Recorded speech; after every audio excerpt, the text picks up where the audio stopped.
Chandigarh news express में आप सभी का स्वागत है। और अब खबरें विस्तार से। कौन कहता है कि सिटी ब्यूटीफुल में कोरोना का कोहराम है और कौन कहता है कि चंडीगढ़ शहर में प्रशासन नाम की कोई चीज़ भी है। शहर में आपको यह सब इसलिए नहीं दिख रहा है क्योंकि यहाँ राम राज है। कहने का मतलब यहाँ सब कुछ भगवान भरोसे। इस प्रकार से आप देखेंगे तो प्रशासन का कोई भी फैसला भगवान भरोसे। शहर के मार्केटों की हालत भगवान भरोसे। सेक्टर 26 मंडी में अथाह भीड़ भगवान भरोसे। कोरोना मरीजों का इलाज भगवान भरोसे। कोरोना गाइडलाइनों का पालन करवाने का काम भगवान भरोसे। यदि किसी को पुलिस से न्याय पाना है तो भगवान भरोसे। शहर में जनप्रतिनिधि की हालत भगवान भरोसे। शहर में सत्ता के लोग भगवान भरोसे। शहर में विपक्ष की हालत भगवान भरोसे। यानी सब कुछ होते हुए भी इस शहर की जनता भगवान भरोसे। हजारों ठेके और आउटसोर्स पर काम करने वाले कर्मचारी भगवान भरोसे। अब आप समझ ही गए होंगे कि जब सब कुछ ही भगवान के भरोसे तो सेक्टर 26 का यह पूरा नज़ारा किसके भरोसे। कोरोना गाइडलाइनों का पालन कराने वाले साहबान इस मंडी में नहीं आते क्योंकि यहाँ से उन्हें फल और सब्जियाँ मिलते हैं। इसमें कई आला ऐसे हैं जिनके घर मुफ्त के सामान पहुँचते होंगे। ज़रूरत पड़ने पर रोकड़ा का भी प्रावधान रहता होगा, अन्यथा हर महीने की धज्जियाँ पर धज्जियाँ उड़ती जा रही है और कोई पूछने वाला नहीं। यहाँ तक कि कोरोना गाइडलाइन पालन कराने वाले भी नहीं। कोरोना काल जैसे समय में शहर का यह बदसूरत चेहरा कम से कम यही कहता है।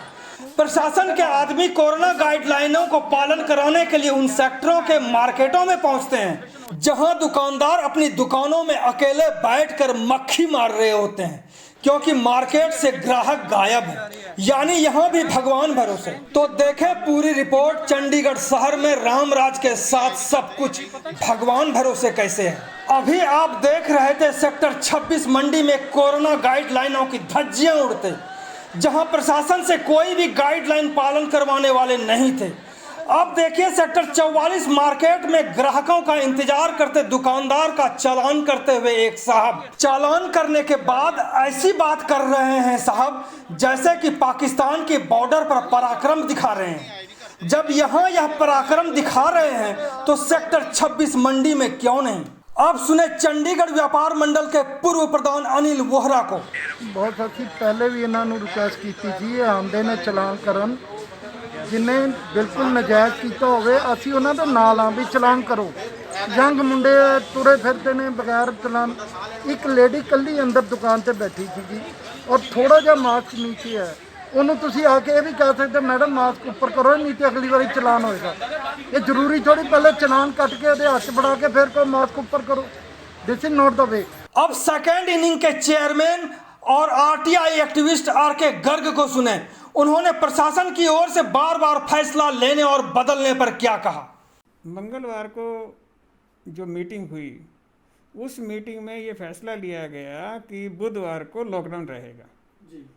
लोकल परिस्थितियों को देखते हुए जी। वो लॉकडाउन लगा, आवाजाही कम हुई, बहुत सारा वो सक्सेसफुल रहा सही तरीके से, काफ़ी सारा उसमें उसके अंदर ठीक रहा, काम सही रहा।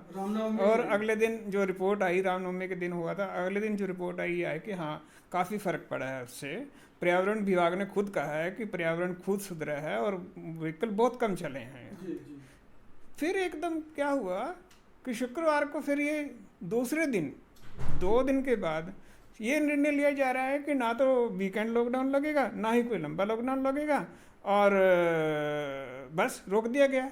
जो चीज़ ये समझ में नहीं आ रही कि ऐसा क्या कारण आया जिसकी वजह से ये निर्णय एकदम पलटना पड़ा। देखने में ये आया है कि पिछले 3 दिनों में अगर 600 या 620 624 केस होते थे, कल शाम को 828 केस आए। तो कोई समझ में बात नहीं आती कि या तो केस कम हो गए होते फिर ये कहते हैं ठीक है लॉकडाउन इसको रोक देते हैं हम। तो जब केस बढ़ते जा रहे हैं, किसी किस्म की कोई कहीं से आराम नहीं मिल रहा, किसी भी चीज़ में कोई कमी नहीं आ रही, बीमारी की जो उसकी जो तीव्रता है उसमें कोई कमी नहीं आ रही, तो फिर लॉकडाउन को हटाने का क्या मतलब था। ये सिर्फ ऐसा लगता है कि ये दबाव में आके लिया गया निर्णय है। जो पिछले कुछ दिनों से आंदोलन प्रदर्शन चल रहा है उसके दबाव में। तो ये तो गलत बात है ना, क्योंकि यहाँ पे इस वक्त अगर हम ये आंदोलन और इस तरह की बातें जो सारी की सारी जो चल रही हैं लापरवाहियाँ, अगर हम उसको मान के लॉकडाउन वगैरह नहीं लेंगे और सख्त कदम नहीं उठाएंगे और केस बढ़ के लोग मरेंगे, तो उसके लिए कौन जिम्मेवार होगा? आप सेकंड इनिंग के चेयरमैन हैं, सामाजिक कार्यों से जुड़े हुए हैं, समाज के लोगों से आप मिलते जुलते रहे हैं। इस फैसले को फिर क्या करना चाहिए? प्रशासन को क्या फैसला लेना चाहिए लॉकडाउन को लेकर के? बीमारियां बढ़ रही हैं, 600 से 800 हो गया, पहले 400 था। देखिए, केंद्रीय सरकार ने ये पहले इस बार कहा है कि जो लोकल सरकारें हैं, स्थानीय जो प्रशासन है, राज्य सरकारें हैं, वो अपनी स्थिति के हिसाब से निर्णय लेने में स्वतंत्र हैं। मुझे तो ये समझ में नहीं आ रहा कि हमारा प्रशासन ये तक भी डिसाइड नहीं कर पा रहा कि रात का कर्फ्यू 10 बजे से लगेगा, 9 बजे से लगेगा या 8 बजे से लगेगा। इसमें भी 3-4 हर रोज एक नया ऑर्डर इशू करना पड़ता है इनको। क्यों नहीं ये निर्णय लेने पा रहे भी ये इतनी तारीख, इतने बजे से इतने बजे तक लगेगा? इससे ये समझ में आता है कि हमारे जो प्रशासन है वो कंफ्यूज हो गया है, निर्णय नहीं कर पा रहा है, उसके ऊपर सारे तरह का दबाव डाला जा रहा है और उन दबाव के नीचे जाके वो सही तरीके से निर्णय नहीं ले पा रहा, उससे नुकसान होने के चांसेस ज़्यादा है। क्या एडवाइस होगा आपके तरफ से प्रशासन, चंडीगढ़ प्रशासन को? मैं ये कहूँगा कि मैं ये रिक्वेस्ट करूँगा एडवाइस की बजाय कि जो भी यहाँ की स्थानीय स्थिति है उसको देखते हुए लोगों को बचाने के लिए उनको सख्त निर्णय लेने चाहिए और कोई आर्थिक, कोई सामाजिक, कोई किसी तरह का धार्मिक, इन चीज़ों को से ऊपर उठ के काम करना चाहिए, तभी जाके लोगों का भला होगा। एक सवाल और है गर्ग साहब कि जैसे आपने कहा कि बिना दबाव का निर्णय लेना चाहिए, आप भी एक तरह से सलाह दे रहे हैं ऐसे करना चाहिए, कुछ लोग विरोध भी कर रहे हैं, तो ऐसे असमंजस की स्थिति में प्रशासन करे क्या? फिर आखिरकार जो भी होता है वो जनता के लिए होता है और जनता की तरफ से ऐसी बात जाए